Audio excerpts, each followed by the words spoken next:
12-foot the path, and you're limited into how much you can grade in there.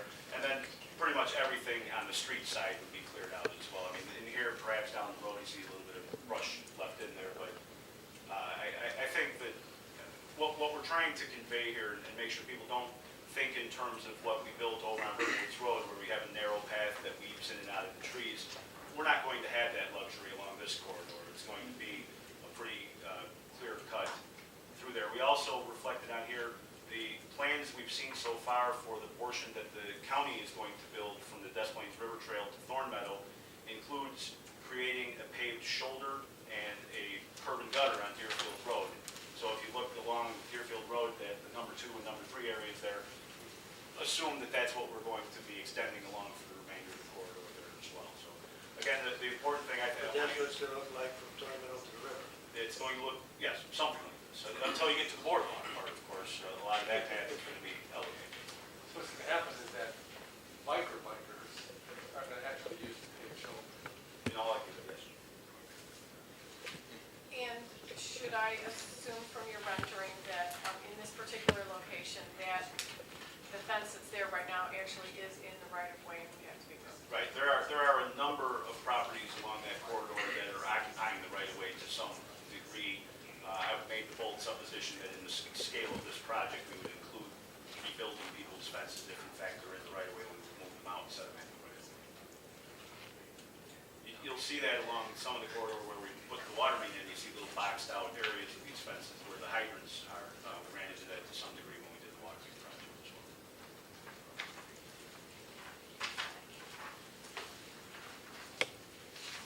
Yes, I think it's helpful. Okay.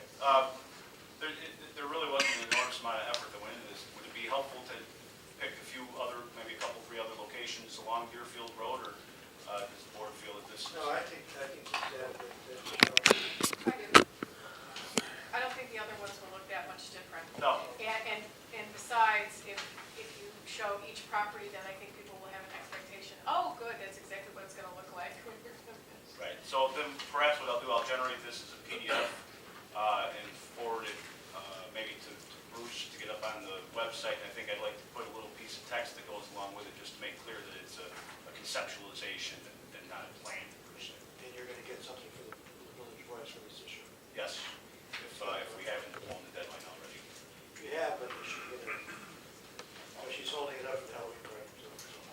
How will it affect the canopy of trees over Deerfield Road? I mean, I assume that you're going to take that 10 feet, clear that out.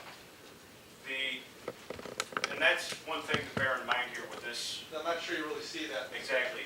When we, remember this is a Photoshop exercise where we just kind of put the fence in front of the bottoms of those trees, but it's impossible to go through and actually reflect the clearing of the canopy above that would really be associated. I make the comment that Commonwealth Edison has given us a luxury of pruning all those trees, because the power line is all down. So the immediate impact of the trees that are directly under it is going to be, you listen to smaller ones that hadn't got that tall, but the ones that got that tall have been kind of trimmed off. There probably would be some additional side trimming maybe, from the trees taken over, but I think that the trees would be lost a lot in terms of the trees of any size have already been, adjusted by the power, by the comment. So you don't think it'll be significant? No, they don't have a lot of canopy on those.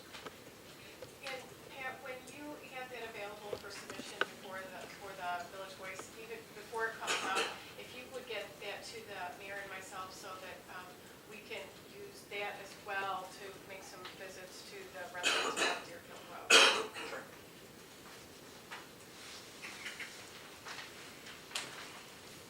Then let's see, we have one agenda item under engineer's report. Everyone hopefully, I believe, has, and some of you have more than one copy now of Bruce's memorandum and the exhibit that I prepared for the Chudy subdivision up on Duffy Lane.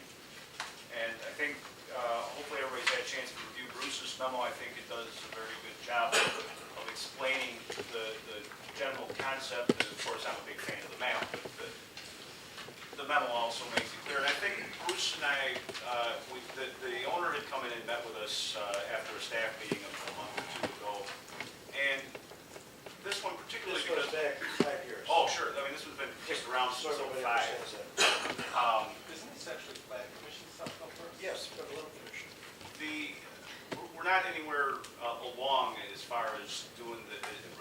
plat of subdivision going that far. Because this one involved this very, very unusual step of disconnecting territory from Lincolnshire and annexing it to Riverwoods, we thought it'd be best, before we let the developer go along with the expense and effort of preparing a plat of subdivision and all this, to bring it here to the board and at least take the temperature of, we didn't want to get well down the process with the preliminary plat, only to have the board say, well, this, why are we doing this? And no, we're not interested in disconnecting and annexing territory between the communities for the sole purpose of getting more density up in this area. So it was really just, I think we just wanted to let the board give some consideration to this and find out if the board's feeling was, no, this is not something that we're likely to consider or approve, then we would go back with the developer and tell him that he needs to come up with a different plan. If you look at the last page, the map, you'll see that most of lot 5 and more than half of lot 4 is actually in Lincolnshire. It has to be annexed to Lincolnshire and annexed to Riverwood in order for this to move forward. As I read this memo, we're violating the ordinance. Right.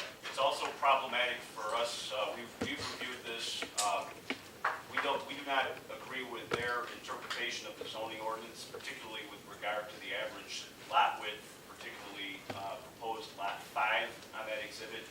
And also, we think it's troublesome that the subdivision would create a non-conformance on lot 5 with the existing home, which is proposed to remain. Where the house sits today would be in the required yard where the property subdivided as proposed. And we have not elsewhere approved subdivisions that created, that made existing structures non-conforming, except in a couple of unusual circumstances where the developer then posted a bond to ensure that that building was going to be demolished in a timely fashion. And this owner has indicated they intend to leave the house. My recommendation, if you want to go forward, is to tear the house down. So what possible benefit does the village of Riverwoods get out of the subdivision? It doesn't do, it's not addressing any That's why we concern. brought it here first. It's not addressing any concern that any other residents have. There's no drainage issue that's going to be resolved as a result of the subdivision. I mean, what is the benefit to the village? Why would we even be spending any time doing it? Our analysis was that there wasn't sufficient benefit to the village, but it involves an annexation, and a request potentially for an annexation. And if the board, I mean, if we just said no based on staff review, we'd just never get anywhere, you'd never see anything. And the resident, the person who owns the lots, has been trying to get us to be interested in it. We could ask them to come make a presentation and all that stuff. I said, look, why don't we just find out if the board agrees with your assessment that this is a benefit to the community. Their argument is that it would create property value, improvement, development, that the lots are consistent with the other lots in the area. And we basically have listened and said, I think it's, 5 pounds of potatoes in a 2-pound bag. And so, you're not proposing to have conservation areas. You're not proposing to keep, small building pads where we get something, you're just not showing anything. No sales tax. This is just, so, No sales tax. our feeling is that this isn't something that the village should go forward with, but we thought that because it involved this kind of request, that the board should know what we're saying before we say it, and if you disagree, tell us. I think he certainly has the right to present whatever he'd like to the planning commission, let him go through that process if he sees fit to do it. I'm not a great believer in giving an advisory opinion to someone telling him that he is or is not going to We would, have a favorable outcome. well, I think with an annexation, though, they wouldn't have the right to appear before the planning commission and propose a subdivision unless we had some agreement as to whether or not we were going to annex that property. Part of the whole. Well, it's a chicken and egg story. I'm just saying, if we want to say,